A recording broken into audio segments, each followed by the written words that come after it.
سلام کر وہ بلا یا حسین یا مولا، سلام ہائے شہیدان کربلا وفا، ہر ایک ذرے سے ماتم کیا رہی۔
آیت کو سرنامہ کلام بنایا گیا۔ اس آیت کے ذیل میں چند گزارشات کلام کی خدمت میں پیش کی گئی تھی۔ کل کی مجلس میں نے آپ کی خدمت میں کہا تھا کہ یہ جو آیت ہے جس میں پروردگار عالم ان افراد کی نشاندہی کر رہا ہے، اس گروہ کی نشاندہی کر رہا ہے جن کا یہ کہنا تھا کہ اللہ ہمارا رب ہے، اور صرف انہوں نے زبانی نعرہ نہیں دیا تھا بلکہ جو نعرہ دیا تھا اسی کے اوپر قائم رہے۔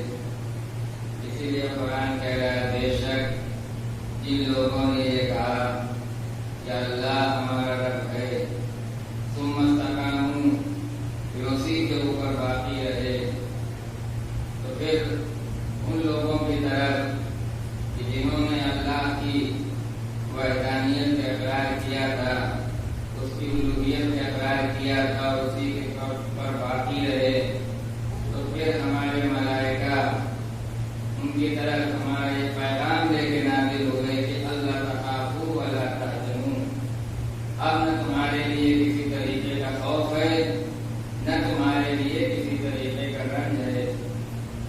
وَعَابِدُوا بِالْجَنَّةِ الَّتِي، اور ہمارے وہ ملائکہ انہیں اس بات کی بشارت دے رہے تھے۔ کس چیز کی بشارت دے رہے تھے؟ جنت کی بشارت دے رہے تھے۔ کون سی جنت؟ جس جنت کا ان سے پہلے سے وعدہ کیا جا چکا ہے۔ عزیزان محترم، اس دنیا کا اگر جائزہ لیا جائے تو اس دنیا میں بنام الوہیت کبھی بھی کوئی اختلاف نہیں ہوا ہے۔ اس دنیا میں جب بھی اختلاف ہوا ہے تو بنام ربوبیت اختلاف ہوا۔ لہذا پروردگار عالم اسی لیے قرآن مجید میں ربوبیت کو جس طریقے سے پیش کیا گیا ہے اور یہ کہا گیا ہے، تصور دیا گیا ہے پوری دنیا کو کہ جسے رب کہتے ہیں، پرورش کرنے والا کہتے ہیں، پرورش کرنے والا سوائے خدا کے اور اللہ کے علاوہ کوئی دوسری طاقت نہیں ہو سکتی۔ اسی لیے قرآن مجید کی جو ابتدا ہوئی تو کہا گیا الحمدللہ رب العالمین، تمام تعریفیں اس اللہ کے لیے مخصوص ہیں جو عالمین کا پرورش کرنے والا، تربیت کرنے والا ہے۔ جس آیت کی تلاوت کی گئی ہے، اس آیت میں بھی اللہ نے اپنی ربوبیت کے اوپر پرورش کرنے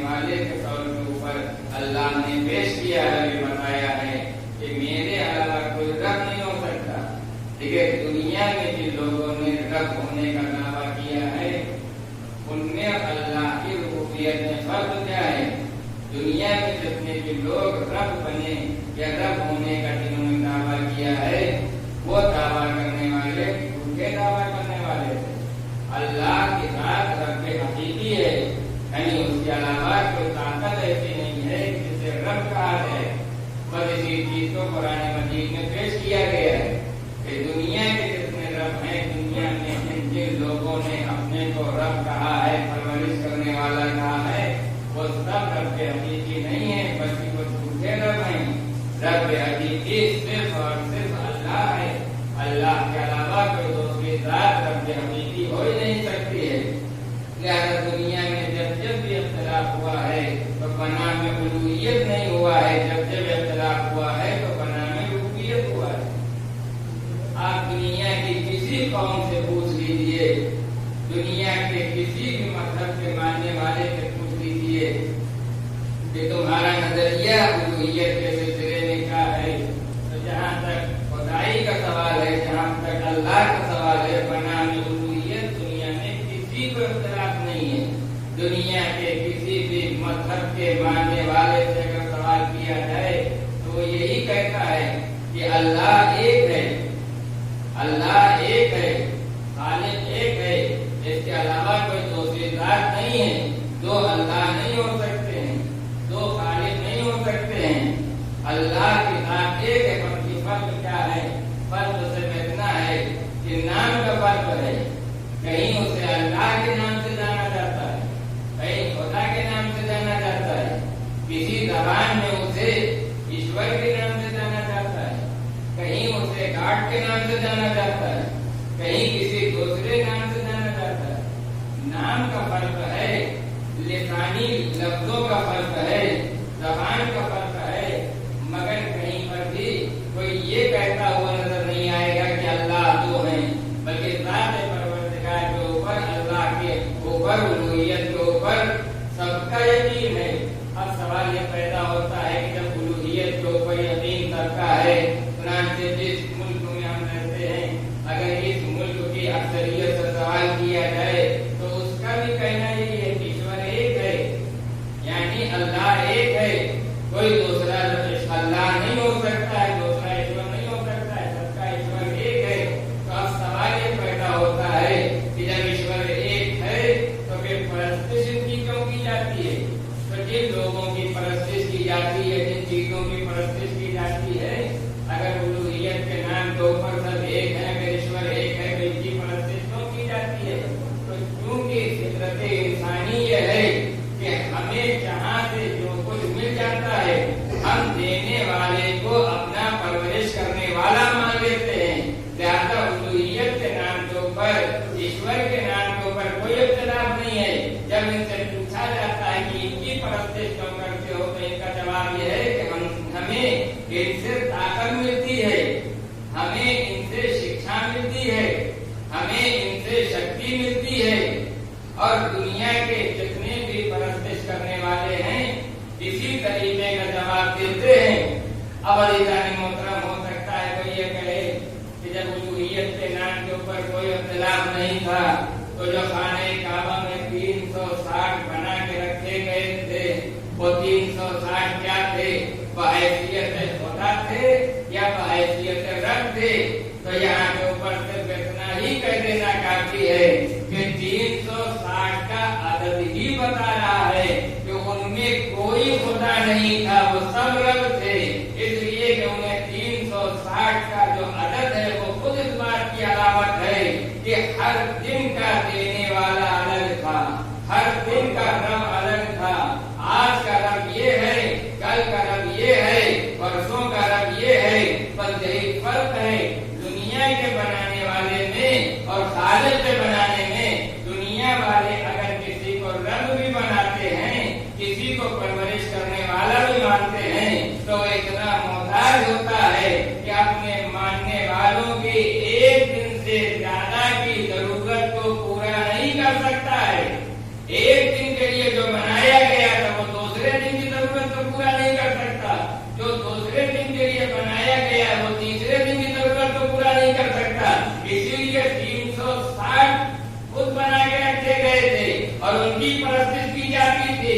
360 بتوں کا رکھنا اس بات کی علامت ہے کہ یہ سب رب تھے اور ان کی پرستش اس بنیاد کے اوپر تھی کہ ماننا یہ تھا کہ ہمیں ان سے ملتا ہے, آج ان سے ملے گا, کل ان سے ملے گا. دنیا کے بنانے والے جب کسی کو بناتے ہیں تو چاہے رب بنائیں چاہے رحمت بنائیں, یہ دونوں محتاج ہوتے ہیں. جب دنیا کا بنایا ہوا رب اتنا محتاج ہے, پرورش کرنے والا اتنا محتاج ہے کہ اپنے ماننے والوں کی ایک دن سے زیادہ کی ضرورت کو پورا نہ کر سکے تو دنیا والے اگر کسی کو رہبر بنائیں گے تو وہ رہبر کتنا محتاج ہوگا. یہی وجہ ہے کہ جو محتاجوں کا بنانے والا ہوتا ہے, جو محتاجوں کا بنایا ہوا ہوتا ہے, اسے قدم قدم کے اوپر احتیاط ہوتی ہے.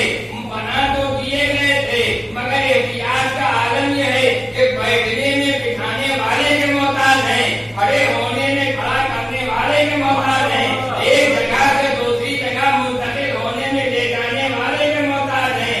یہ اتنے محتاج ہیں کہ جس جگہ جس حالت میں بٹھا دیے گئے ہیں اسی حالت میں بیٹھے رہیں گے. یہ نہ اٹھ سکتے ہیں نہ ایک جگہ سے دوسری جگہ جا سکتے ہیں. بس یہیں سے فرق ہو گیا.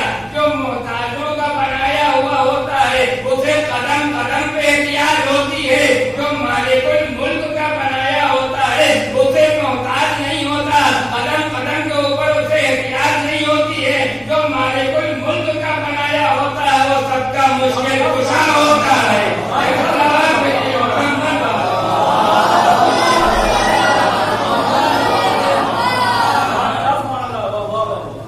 رب حقیقی میں اور رب مجازی میں فرق ہو گیا ہے. دنیا کے جتنے بھی رب ہیں, جن جن طاقتوں کو رب مانا گیا ہے, ان میں اور رب حقیقی میں فرق یہ ہے کہ رب حقیقی کو کسی بھی طریقے کی احتیاج نہیں ہے, وہ کسی کا محتاج نہیں ہے. لیکن قرآن مجید میں وہ چیزیں ہیں جن کو پروردگار عالم نے اپنی ذات سے مخصوص کر رکھا ہے.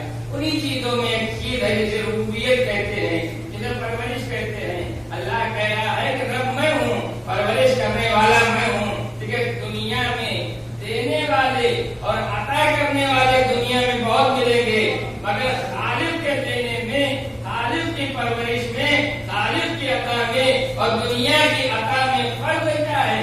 لیکن دنیا کا کوئی بھی انسان جب کسی کو کچھ دیتا ہے, آپ یوں سمجھ لیجئے کہ جس طریقے سے پروردگار کی ایک صفت ہے خالق ہونا. پروردگار خالق ہے, کس پروردگار بنانے والا ہے. خالق کا مطلب ہوتا ہے پیدا کرنے والا, بنانے والا. تو ظاہر سی بات ہے کہ اگر دنیاوی زندگی کا جائزہ لیا جائے, دنیا کا جائزہ لیا جائے تو دنیا میں بہت سے لوگ آپ کو مل جائیں گے جو بہت کچھ بناتے ہیں. سوال یہ پیدا ہوتا ہے, ہر بنانے والا یہ دعویٰ کر دے کہ جس طریقے سے وہ خالق ہے اسی طریقے سے ہم بھی بنانے والے ہیں, ہم بھی خالق ہیں. اس کے بنانے میں اور آپ کے بنانے میں بہت بڑا فرق ہے. وہ فرق کیا ہے؟ دیکھیں, ہم کب بناتے ہیں؟ ہم اس وقت بناتے ہیں کہ جب اللہ پہلے سے اسباب و وسائل کو پیدا کر دیتا ہے. ہم اس کے اسباب و وسائل کو بروئے کار لا کے کچھ چیزیں بنا لیتے ہیں. مثال کے طور کے اوپر لکڑی سے بہت سی چیزیں بنائی گئی اور اکثر و بیشتر انسان لکڑی سے ضروریات زندگی سے متعلق چیزوں کو بنا لیتا ہے. کرسی بنا لیتا ہے, میز بنا لیتا ہے, یہ ممبر رکھا ہوا ہے اس کا بھی کوئی بنانے والا ہے, یہ لکڑی کا ہے. مگر یہ کب بنا؟ جب اللہ نے درخت کی شکل میں وسائل پیدا کر دیے, وسیلہ پیدا کر دیا. اگر اللہ درخت کو نہ پیدا کرتا تو لکڑی سے بننے والی کسی چیز کو ہم بنا نہیں سکتے تھے. اس کا مطلب یہ ہے کہ ہم بناتے تو ہیں مگر ہم اسباب و وسائل کے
اسباب و وسائل کے محتاج ہیں. ہم اگر کسی کی مدد کرتے ہیں، کسی کو کچھ دیتے ہیں تو کیسے دیتے ہیں، کس طرح سے دیتے ہیں؟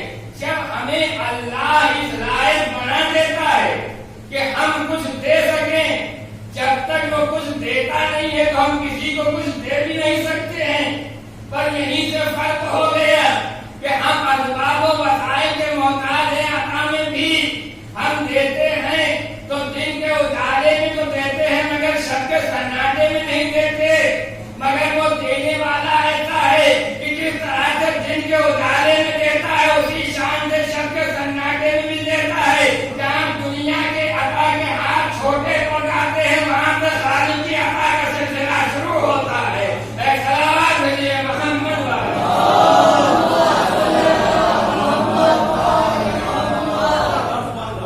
لہذا اسباب و وسائل کی محتاجی مانی. وہ اگر دیتا ہے تو اسباب و وسائل سے بے نیاز ہو کے، اگر پرورش کرتا ہے تو اسباب و وسائل سے بے نیاز ہو کے. اور یہی خالق اور موجود میں فرق ہے. یہی رب حقیقی اور رب مجازی میں فرق ہے. دنیا کے جتنے بھی ربوبیت کے دعویٰ کرنے والے ہیں، دعوے دار ہیں، وہ سب جھوٹے رب ہیں. اگر رب حقیقی کوئی ہے تو صرف ذات پروردگار ہے. یہی وجہ ہے کہ دنیا میں ایسے افراد آپ کو ملیں گے کہ جنہوں نے رب ہونے کا دعویٰ کیا. لیکن دنیا کے جتنے بھی دعوے دار ہیں کوئی ایک دعوے دار آپ ایسا نہیں پیش کر سکتے ہیں کہ جس نے یہ کہا ہو کہ ہم اللہ ہیں. بلکہ جس نے بھی دعویٰ کیا ہے رب ہونے کا دعویٰ کیا. اگر نمرود نے دعویٰ کیا ہے تو رب ہونے کا دعویٰ کیا. اگر فرعون نے دعویٰ کیا ہے تو رب ہونے کا تو پکار کے کہہ رہا تھا انا ربکم الاعلی، میں سب سے اعلیٰ رب ہوں. اس کا مطلب یہ جو دعویٰ کیا جا رہا ہے اور رب ہونے کا دعویٰ کیا جا رہا ہے. اللہ کہہ رہا ہے کہ جو ہمیں مانے گا اس کی علامت یہ ہے کہ اس میں استقامت ہوگی، اس میں جرأت ہوگی، اس میں ہمت ہوگی. لیکن جب دنیا میں دعوے دار سامنے آتے ہیں، چاہے پرورش کا دعویٰ کرنے والے ہو، رب ہونے کا دعویٰ کرنے والے ہو، تو ضرورت اس بات کی ہوتی ہے کہ وہاں رب حقیقی کا نام لینے والا اور رب حقیقی کی ربوبیت کا اقرار کرنے والا ایسا ہو کہ وہ سیسا پھیلائی ہوئی دیوار کے مانند کھڑا ہو. دنیا کے بڑے سے بڑے ظالم حکمران جنہوں نے رب ہونے کا دعویٰ کیا ہے مگر جو رب حقیقی کے ماننے والے تھے ان کا حالت یہ تھا کہ ان میں استقامت اتنی پائی جاتی تھی، جرأت اتنی پائی جاتی تھی کہ ظالم حکمرانوں کے سامنے آتے تھے تو شیشہ پھیلائی ہوئی دیوار کے مانند کھڑے ہوتے تھے. جناب ابراہیم جس وقت نمرود کے سامنے آئے ہیں، ابراہیم کون تھے؟ ابراہیم کا ایمان اور یقین رب حقیقی کے اوپر ہے. نمرود کون ہے؟ جو رب ہونے کا دعویٰ کر رہا تھا مگر وہ جھوٹا دعوے دار ربوبیت تھا. لہٰذا جس وقت جناب ابراہیم کو ان کے سامنے لایا گیا، نمرود کے سامنے لایا گیا، دربار نمرود کا تھا، مجمع نمرود کا تھا، افراد نمرود کے تھے. حضرت ابراہیم تو ایک قیدی کی حیثیت سے کھڑے تھے، اکیلے جناب ابراہیم تھے مگر چونکہ اللہ کی طاقت کے اوپر یقین تھا، اس کی ربوبیت کے اوپر یقین تھا، اس کی حاکمیت کے اوپر یقین تھا. تو اس کا انجام کیا ہوا؟ جس وقت جناب ابراہیم کو نمرود کے سامنے پیش کیا اور جناب ابراہیم سے نمرود کی جو گفتگو ہوئی قرآن کے دامن میں محفوظ ہے. جناب ابراہیم سے ان نے کچھ سوالات کیے تھے، لیکن اس چیز کو ذہن میں رکھیے گا کہ نمرود کون تھا؟ رب مجازی تھا، جھوٹا خدا تھا. وہ خدا تھا ہی نہیں، وہ رب تھا ہی نہیں، وہ پرورش کرنے والا تھا ہی نہیں. حضرت ابراہیم کون ہے؟ یہ اللہ کے نبی تھے، رب حقیقی کے نبی تھے. ان کا ایمان رب حقیقی کے اوپر تھا.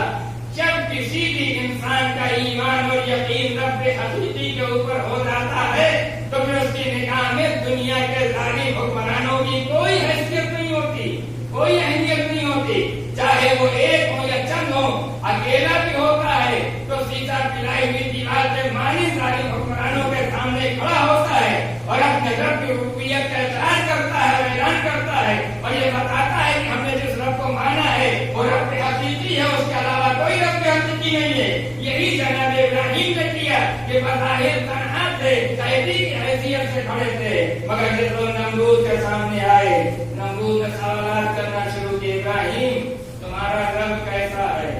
تو جناب ابراہیم نے اپنے رب کا تعارف کرایا کہ دیکھو اگر تم جاننا چاہتے تو میرا رب کیسا ہے تو میرا رب وہ ہے جو مردوں کو زندہ کرتا ہے، زندوں کو مردہ کرتا ہے. یعنی میرا خدا وہ ہے جو خالق موت بھی ہے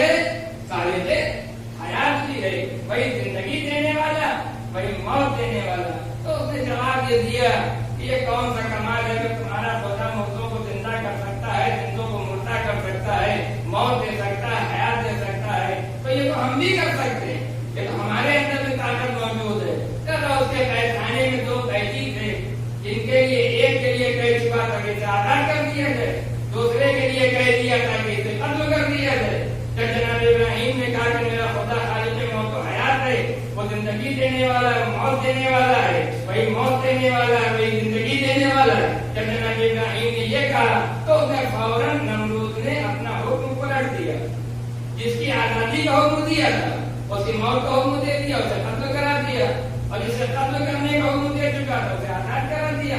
یہ کون سا کمال ہے؟ اگر تمہارا خدا تمہارا رب خالق موت و حیات ہے، وہ موت دے سکتا ہے، حیات دے سکتا ہے، تو دیکھو میں بھی یہ کر سکتا ہوں، جسے چاہوں زندگی دے دوں، جسے چاہوں موت کے حق اتار دوں۔ جب جناب ابراہیم نے دیکھا کہ اس نے ایک کا قتل کرایا، ایک کا آپ کو آزاد کرا دیا، اور یہ کہہ رہا ہے کہ میں بھی یہ کر سکتا ہوں کہ موت بھی دے سکتا ہوں، حیات بھی دے سکتا ہوں، تو اب جناب ابراہیم نے نمرود کے سامنے سوال رکھا، کہا دیکھو میرا خدا وہ ہے، پہلے کہا میرا خدا وہ ہے جو خالق موت و حیات ہے، جب اس نے کہا یہ ہم بھی کر سکتے ہیں، موت و زندگی دے سکتے ہیں، تو جناب ابراہیم نے کہا کہ دیکھو اگر تم جاننا چاہتے تو میرا خدا کون ہے، تو میرا خدا وہ ہے یاتی بالشمس من المشرق فاتی بہا من المغرب، میرا خدا وہ ہے جو مشرق سے سورج کو نکالتا ہے۔ اگر تو رب ہونے کا دعویٰ کر رہا ہے تو تم مغرب سے سورج کو نکال کے دکھا دے، یاتی بالشمس من المشرق فاتی بہا من المغرب، پر جیسے ہی جناب ابراہیم نے کہا کہ میرا خدا مشرق سے سورج کو نکالتا ہے، تو اگر رب ہونے کا دعویٰ کر رہا ہے، خدا ہونے کا دعویٰ کر رہا ہے، تو ذرا مغرب سے سورج کو نکال کے دکھا دے۔ اب یہ قرآن کے جملے ہیں، یہ ہمارے جملے نہیں ہیں، قرآن کہہ رہا ہے کہ جس وقت ابراہیم نے کہا یاتی بالشمس من المشرق فاتی بہا من المغرب، پر جیسے ابراہیم نے کہا ظالم ہکا بکا رہ گیا، ظالم مبہوت ہو گیا، اس کے پاس کوئی جواب ہی نمرود کے پاس نہیں تھا۔ اب اس کے بعد جس وقت جناب ابراہیم نے یہ کہا تھا یاتی بالشمس من المشرق فاتی بہا من المغرب، دیکھیے معصوم جب سوال کرتا ہے تو معصوم کبھی بیکار سوال نہیں کرتا ہے، ابس سوال ہوتا یہ ہے کہ عام طور سے جو سوالات کیے جاتے ہیں اس میں کچھ سوالات تو ایسے ہوتے ہیں جن کے جواب ہوتے ہیں، اور کچھ سوالات ایسے ہوتے ہیں جو ابس ہوتے ہیں، مگر معصوم جب سوال کرتا ہے تو ابس سوال نہیں کرتا ہے، معصوم سوال وہی کرے گا کہ جس کا جواب ہو۔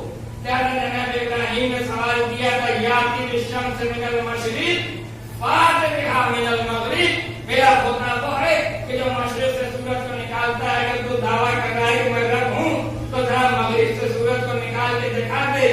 تو اب ہونا تو یہ چاہیے تھا، معصوم ابس سوال کیوں نہیں کرتا ہے؟ ٹھیک ہے، معصوم ابس سوال اس لیے نہیں کرتا ہے کہ کبھی کبھی ایسا ہوتا ہے کہ جب آپ نے کسی سے سوال کیا اور سامنے والا جواب نہ دے سکا تو وہ پلٹ کے وہ ہتھیار ڈال دیتا ہے اور وہ پلٹ کے کہتا ہے کہ ہم اس سوال کا جواب نہیں دے سکتے، آپ ہی اس سوال کا جواب دے دیجئے۔ اس طرح کی بھی صورتحال سامنے آ جاتی ہے کہ سوال آپ کا ہے، جواب دینے والے نے ہتھیار ڈال دیے، اس نے پلٹ کے آپ سے کہا کہ آپ ہی جواب دے دیجئے، تو اگر سوال کا جواب نہیں ہے تو سوال کرنا ہی بیکار ہوتا ہے۔ لہذا معصوم کبھی بھی ابس سوال نہیں کرتا، بیکار سوال نہیں کرتا جس کا جواب نہ ہو۔ سوال معصوم حضرت ابراہیم کا سوال خود اس بات کی علامت ہے کہ اس سوال کا جواب تھا، مگر نہ نمرود جواب دے سکا، نہ دربار نمرودی میں کوئی ایسا تھا جو اس سوال کا جواب دیتا۔ اگر صلاحیت ہوتی تو سوال کا جواب دے دیا جاتا، مگر نہ کوئی جواب دیا گیا، نہ کسی میں اتنی صلاحیت تھی جو پلٹ کے کہہ دیتا ابراہیم اس سوال کا جواب ہم تو نہیں دے سکتے، آپ ہی دے دیجئے۔ ابراہیم کا سوال اپنی جگہ کے اوپر ٹکا رہا، جواب کسی نے نہیں دیا، دربار نمرود نے کسی نے جواب نہ دیا، نہ نمرود اور نمرود والوں نے جواب مانگا۔ اب ضرورت اس بات کی ہے کہ جب دربار نمرودی نے ابراہیم نے سوال کیا تھا تو اس کا جواب تھا، مگر ابراہیم سے جواب مانگا نہ گیا۔ جب سلسلہ آگے بڑھا تو ذریت ابراہیم میں ایک فرد ایسی پیدا ہوئی کہ جس نے ڈوبے ہوئے سورج کو پلٹا کے ہٹا دیا کہ دیکھو جو سوال کیا گیا تھا وہ سوال اپنی جگہ کے اوپر صحیح تھا، اگر جواب مانگا جاتا تو میرا دادا اس کو جواب دے دیتا۔ دربار نمرودی میں جو سوال کیا گیا تھا اس کا جواب اگر دیا ہے تو ذریت